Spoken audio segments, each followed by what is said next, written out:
तो ये सारे 84 के 84 गांव अमृता इन सब को लेके गई और उसने पेड़ के साथ चिपक गई और वो कहने लगी कि पेड़ को अगर काटना है तो पहले हमको काटो। कितने सारे घर हैं, हर घर में से अगर कूड़ा निकलेगा तो कहां जाएगा? नालियों में, नालियों से कहां जाएगा? दैट इज हमारे सॉइल में जाएगा। सब्जेक्ट इंट्रोड्यूस किया एनवायरमेंटल स्टडीज, जिस जो हमें अवेयर करता है कि किस तरह से एनवायरमेंट को साफ सुथरा रखना है।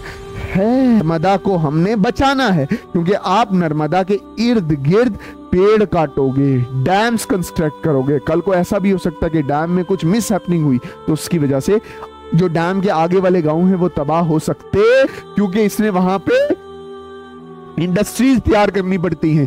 जैसे इंडस्ट्री तैयार होती हैं पोल्यूशन हो जाता है। बर्डन ऑन इन्वायरमेंट, इन्वायरमेंट पे इंसान। हाय एवरीवन, अस्सलाम वालेकुम वरहमतुल्लाहि बरकातहू। नमस्ते, सत श्री अकाल। के हाल है तुहाडा? सब बढ़िया? हाँ बढ़िया सर। के हाल है नाजिया जी? तुसी बढ़िया हो ना? हाँ सर बढ़िया हैं। क्या बात है, आज दे दनादन सुबह से ईवीएस के लेक्चर आ रहे हैं। सर क्या खाया है? माँ कसम खजूरवा खाया है। खजूर खा के आए हैं हम तुमको पढ़ाना। सर हमारे नानू का नाम खजूर है, खजूर का नाम नहीं लेना है। चलो खजूर का नाम नहीं लेते, बट एक नए चैप्टर का नाम लेंगे, environmental education and awareness. Video रहेगी हमारी क्लास 11th की 7वीं, कौन सी?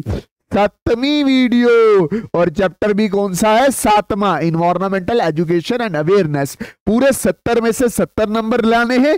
दिल से पढ़ाने वाला हूं, दिल से मेरी जान, दिल से। और मेरी जान, पेपर यहीं से आएगा। Notes prepared by Wajahid sir. टक्कर नहीं ले सकता भाई, आ जाए फिजिक्स पढ़ाने के लिए, केमिस्ट्री पढ़ाने के लिए, ज़ूलॉजी, बॉटनी, एक ही लेवल का कोई बढ़ा के बताए, इस बात की शर्त है। चल आगे चलते हैं। अब मैं तुझे क्या बोल रहा हूं कि चैप्टर का नाम क्या है? Environmental education. मतलब हमारे पास ये किताब है इन्वायरमेंटल साइंस की। ये किताब क्यों है? हम क्यों पढ़ रहे हैं इन्वायरमेंट? ईवीएस क्यों पढ़ रहे हैं? मतलब हमें क्यों जरूरी है इन्वायरमेंटल एजुकेशन या इन्वायरमेंट के बारे में अवेयरनेस क्यों जरूरी है? इसकी मैं एक एग्जांपल दूंगा। ये हमारा बशीरा, बशीरा मतलब इंसान, इंसान मतलब ह्यूमन, और इसने पूरी दुनिया में गंद मचा के रखा। ए देखना साडा जम्मू, ए देखो जम्मू, तो जम्मू देख कितने लोग हैं और कितने घर हैं। माय गॉड, कितने घर हैं, कितने बोहरी, कितने सारे घर हैं। हर घर में से अगर कूड़ा निकलेगा तो कहां जाएगा? नालियों में, नालियों से कहां जाएगा? दैट इज हमारे सॉइल में जाएगा या हमारे रिवर में जाएगा। तो प्रॉब्लम है।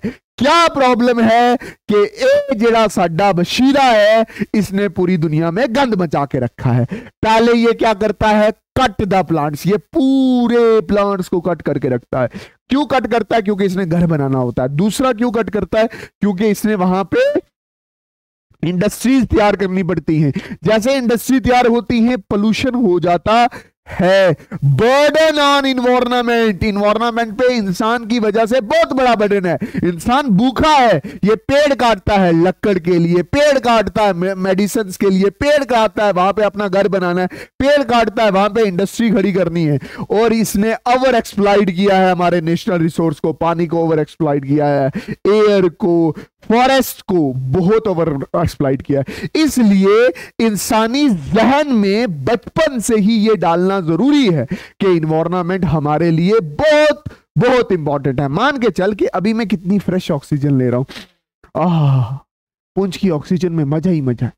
बट अगर मैं जम्मू चला जाऊं या दिल्ली चला जाऊं, वहां पे इंडस्ट्रियलाइजेशन हो चुकी है, वहां पे क्या गंदी ऑक्सीजन इनहेल करेंगे, जिसकी वजह से इंसान को तरह तरह की बीमारियां लगती हैं। मतलब इंसान गंदा है, उसने इन्वायरमेंट में गंद मचा के रखा है, जिसकी वजह से फ्यूचर में उसका लॉस होने वाला है। तो हमने एक नया सब्जेक्ट इंट्रोड्यूस किया, इन्वायरमेंटल स्टडीज, जिस जो हमें अवेयर करता है कि किस तरह से इन्वायरमेंट को साफ सुथरा रखना है। इन्वायरमेंटल स्टडी, इसका मेन मोटिव क्या है?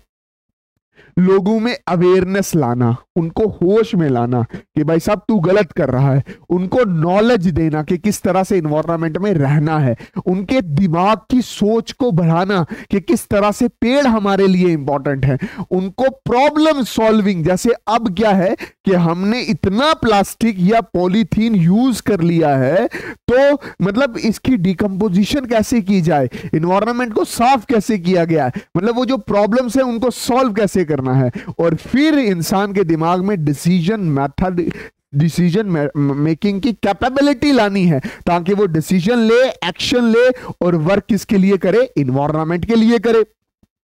Concept of environmental education, environmental education का मेन कंसेप्ट क्या है कि education about the environment, environment के बारे में सारी एजुकेशन बच्चे तक पहुंचानी है, बूढ़े तक पहुंचानी है, और एजुकेशन थ्रू इन्वायरमेंट मतलब इन्वायरमेंट को पढ़ाते, इन्वायरमेंट के जरिए ही पहुंचानी है। मतलब जैसे मेरे इन्वायरमेंट में सेब का पेड़ है, ये मुझे क्या देता है, फ्रूट देता है, ऑक्सीजन देता है, मेरे कार्बन डाइऑक्साइड को अपने अंदर फिक्स कर लेता है, तो मेरे इन्वायरमेंट को क्लीन भी करता है और ऑक्सीजन भी देता है। तो थ्रू इन्वायरमेंट में ये इन्वायरमेंट की इंपॉर्टेंस को समझाना है।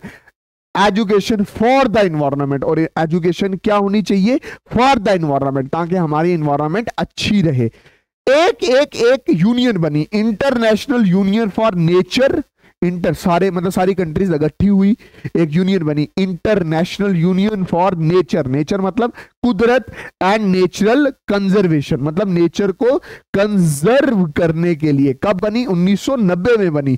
तब जाके लोगों के दिमाग में एक अवेयरनेस आई कि भाई साहब नेचर हमारे लिए इंपॉर्टेंट है, और नेचर से जो चीज हमें मिलती है, अगर नेचर बर्बाद हो गया तो हम भी उसके साथ बर्बाद हो जाएंगे, इसलिए हमने नेचर को भी कंजर्व करना है और नेचर रिसोर्स को भी कंजर्व करना है, जैसे हवा, पानी, फॉरेस्ट, इसको भी क्या करना है, कंजर्व करना है। एक और ऑर्गेनाइजेशन है United National Educational Scientific and Cultural Organisation, जिसको आप यूनेस्को भी बोलते हैं। ये भी इसी चीज के लिए डील करती है कि education about the environment, education through the environment and education for the environment. अच्छा, अक्सर एजुकेशनल स्टडी से हमें एक टर्म पता चलती है कि हम फाइनली कहां तक पहुंचते हैं, that is environmental sustainable development. Environmental sustainable development, देख अगर हमने एडवांस होना है तो हमें इंडस्ट्रीज चाहिए, बट हमें इंडस्ट्रीज को इस तरह से आगे बढ़ाना है कि हमारे नेचर पे कोई फर्क ना पड़े, हमारे नेचर सस्टेन रहे, हमारा नेचर कंजर्व रहे, इसमें कोई पोल्यूशन ना हो, और हमारे नेचर मतलब फॉरेस्ट, ऑक्सीजन, पानी, ये पोल्यूटेड ना हो, और हमारी आगे वाली नस्लें भी इसको वैसे ही यूज करें जैसे हम आज यूज कर रहे हैं। To the cut point education, environmental education हमें क्या देता है, नॉलेज देता है, इन्वायरमेंट के बारे में एक एटीट्यूड लाता है कि इन्वायरमेंट में गंद नहीं डालना, एक स्किल डेवलप करता है जिसकी वजह से हम इन्वायरमेंट के बारे में सोचते हैं, इसकी डेवलपमेंट में सोचते हैं, और लोगों की पार्टिसिपेशन को बढ़ाता है, और फिर अवेयरनेस लाता है। अवेयरनेस होना बहुत जरूरी है। देख बहुत सारे लोग होते हैं जो क्या करते हैं, अपना गंद रोडों में ही डाल देते हैं, नालियों में डाल देते हैं, जिसकी वजह से बहुत सारी प्रॉब्लम्स क्रिएट होती हैं।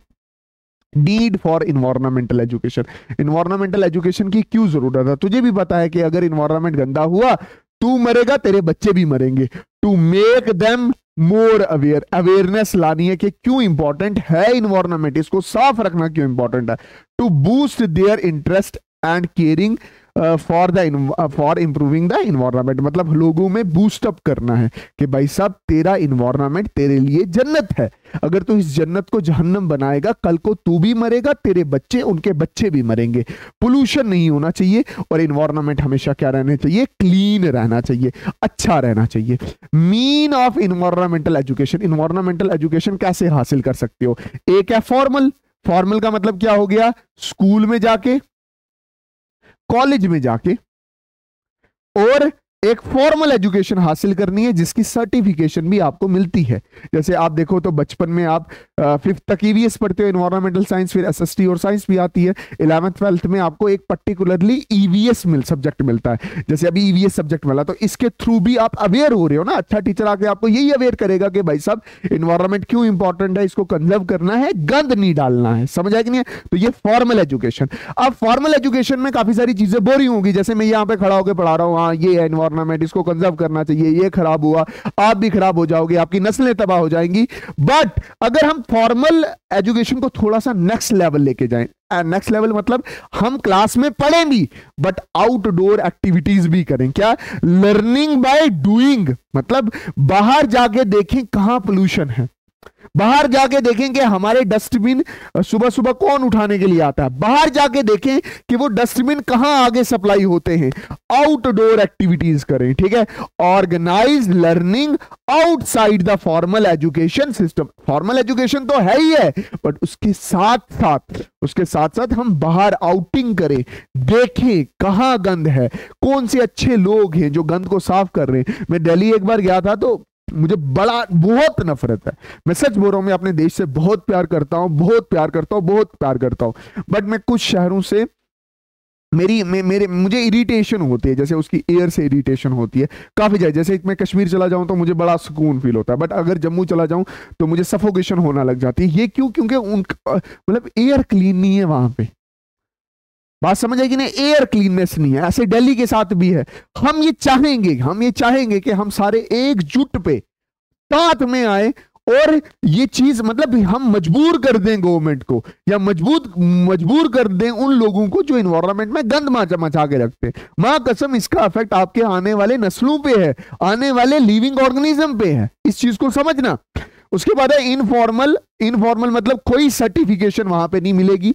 जैसे फॉर एग्जांपल मैं अपने घर पे काम कर रहा था, मेरे दिमाग में आया कि यार लोगों ने गंद बचा के रखा है इन्वायरमेंट में, तो कोई सर्टिफिकेशन वगैरह नहीं है। मैं गया, मैंने रोड साफ करना शुरू की, तो मेरे साथ और लोग जुड़ने लग गए। मैं इंडिविजुअल लेवल पे पता कर रहा हूँ कि भाई साहब कहाँ ग्राउंड गंदा है, कहाँ ग्राउंड साफ है, कौन सा शहर अच्छा है, कौन सी गली गंदी है।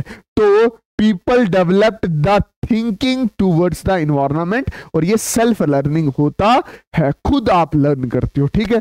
उसके बाद है mode of environmental study. Environmental study क्या? फॉर्मल स्कूल से, नॉन फॉर्मल मतलब स्कूल प्लस प्रैक्टिकल्स, बाहर जाके अवेयरनेस प्रोग्राम बहुत सारे कंडक्ट होते हैं। जैसे मैं अवेयरनेस प्रोग्राम कंडक्ट करूंगे, भाई साहब इन्वायरमेंट को साफ करना है, एक पूरे मोहल्ले के बड़े बड़े लोगों को इकट्ठा कर लूं। इन्वायरमेंटल बुक एंड न्यूज़पेपर में रिपोर्ट आई, जैसे फॉर एग्जांपल एक जगह पे पोल्यूशन बढ़ने की वजह से वहां के लोग मरने लग गए। इन्वायरमेंटल बुक, जिससे मुझे स्टडी मतलब ये बुक में ही तो लिखा था, उसी चीज को मैंने समझा, फिर आपके सामने रिप्रेजेंट कर रहा हूं। और मीडिया भी बहुत इंपॉर्टेंट रोल प्ले करती है। मीडिया भी चेक रखती है कि भाई साहब कौन से एरिया में कितना पोल्यूशन बढ़ रहा है।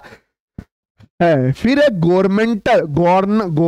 Government organisation and protection of the environment, मतलब हमारे गवर्नमेंट का भी बहुत सारा रोल रहता है कुछ रूल्स बनाने का, जिसकी वजह से इन्वायरमेंट में क्या हो, पोल्यूशन कम हो जाए। जैसे गवर्नमेंट डिसाइड करती है किसी एरिया में अगर फॉरेस्ट है तो उसको काटना नहीं है, गवर्नमेंट डिसाइड करती है कि किस एरिया में इंडस्ट्री लगेगी, गवर्नमेंट डिसाइड करती है कि भाई साहब जो इंडस्ट्री लगी है उसमें से जो गंदा पानी निकल रहा है वो कहां पे फेंका जाएगा, गवर्नमेंट डिसाइड करती है कि मोहल्ले के गंद कहां फेंके जाएंगे।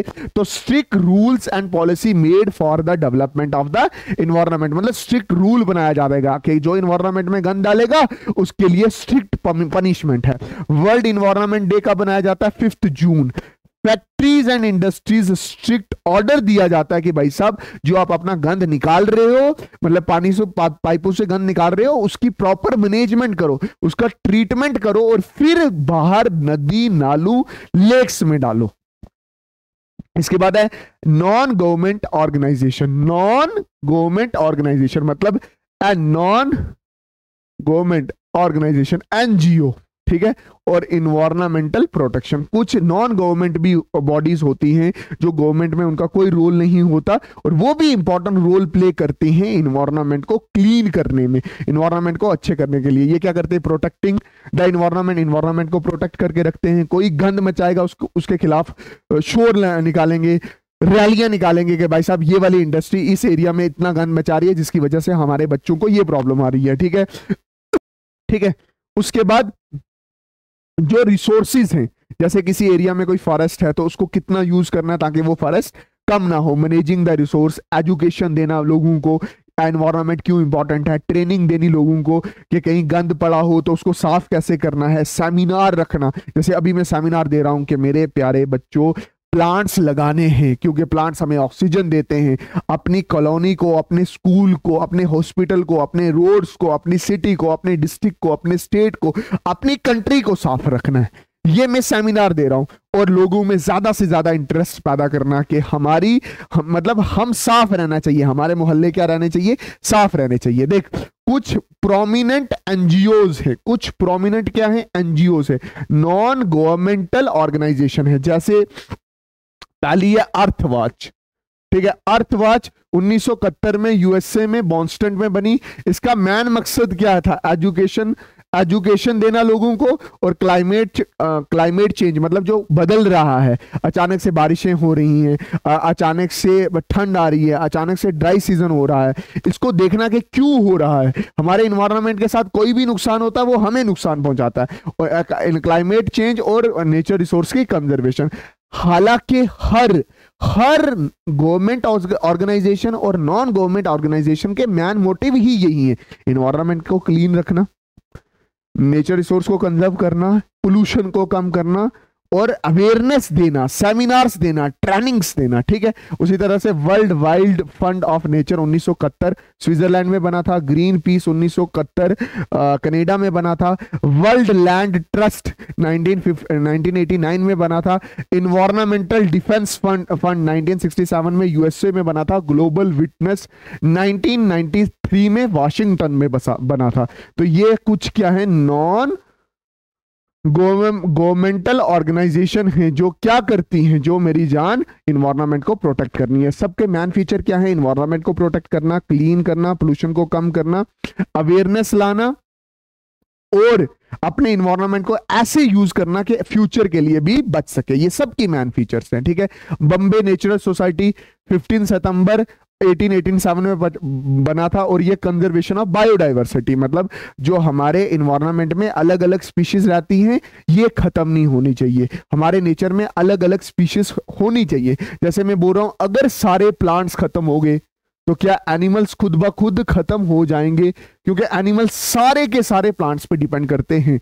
फिर क्या, Tata energy and research institute, ये कब बना, 1974 में बना, और कहां बना, दैट इज इंडिया में बना। कहां बना, इंडिया में। इसमें क्या था, प्रमोट द सस्टेनेबल डेवलपमेंट। ये क्या प्रमोट कर रहा था, सस्टेनेबल डेवलपमेंट मतलब इन्वायरमेंट को ऐसे यूज करना है कि अभी के लिए भी काम चल जाए और फ्यूचर में हमारे बच्चे भी इन्वायरमेंट को इंजॉय कर सके। अच्छा, कुछ मूवमेंट्स हैं, जैसे दो मूवमेंट्स हैं, एक है चिपको मूवमेंट और एक है नर्मदा बचाओ मूवमेंट। चिपको इन्वायरमेंटल मूवमेंट बोलते हैं इसको ये है चिपको मूवमेंट। चिपको मूवमेंट में आप देख रहे होंगे कि कुछ वुमेन्स हैं, वो कुछ वुमेन्स हैं जो क्या कर रहे हैं, पेड़ के साथ चिपके हुए हैं, that is Chipko movement. 18 century में राजस्थान में बिश्नोई कम्युनिटी है, उसके 84 विलेजेस, जिसको लीड करने वाली एक मूवमेंट दैट इज अमृता। इसने ये देखा कि भाई साहब उस जमाने का जो राजा था वो पेड़ को धड़ाधड़ काट रहा था। इसने ये फील किया कि अगर पेड़ कटेंगे तो जंगलों में जो जानवर रहते हैं उनको कितना बड़ा इफेक्ट पड़ेगा। बात समझेगी नहीं है, हमारा इन्वायरमेंट का ऑक्सीजन लेवल कम हो जाएगा, हमें फ्रेश एयर नहीं मिलेगी। तो ये सारे 84 के 84 गांव अमृता इन सबको लेके गई और उसने पेड़ के साथ चिपक गई और वो कहने लगी कि पेड़ को अगर काटना है तो पहले हमको काटो, do not cut the tree. और उसने प्रमोट क्या किया, ए फॉरेस्टेशन। देख कितनी अच्छी बात है। उसी तरह से है नर्मदा बचाओ आंदोलन 1970 में क्या हुआ, गवर्नमेंट ऑफ इंडिया चाहती थी कि वो 30 डैम बनाए। कितने डैम बनाए, 30 डैम्स बनाए गुजरात, मध्य प्रदेश और महाराष्ट्र में। इसकी वजह से हो रहा क्या था कि 80 मिलियन ट्री काटे जा रहे थे, पीपल एक जगह से दूसरी जगह पे माइग्रेट कर रहे थे और इकोलॉजिकल डिसबैलेंस हो रहा था। पेड़ कम हो रहे हैं, ऑक्सीजन कम हो रहा है, पोल्यूशन बढ़ जाएगा। तो people start raising their voice against this project और उन्होंने क्या बोला कि नर्मदा को हमने बचाना है, क्योंकि आप नर्मदा के इर्द गिर्द पेड़ काटोगे, डैम्स कंस्ट्रक्ट करोगे, कल को ऐसा भी हो सकता है कि डैम में कुछ मिस हैपनिंग हुई तो उसकी वजह से जो डैम के आगे वाले गांव हैं वो तबाह हो सकते हैं। यहां पे हमारा चैप्टर होता है खत्म। मैंने बहुत अच्छे से ये चैप्टर नंबर 7 भी आपको अच्छे से पढ़ाया है। नोट्स आपको टेलीग्राम चैनल में मिलेंगे। बाकी मिलते हैं किसी और नई वीडियो में, तब तक के लिए अल्लाह हाफिज, अल्लाह रखा, शुभ रात्रि, जय हिंद। जम्मू जिंदाबाद, कश्मीर जिंदाबाद, जम्मू कश्मीर जिंदाबाद, हिंदुस्तान जिंदाबाद, जय हिंद।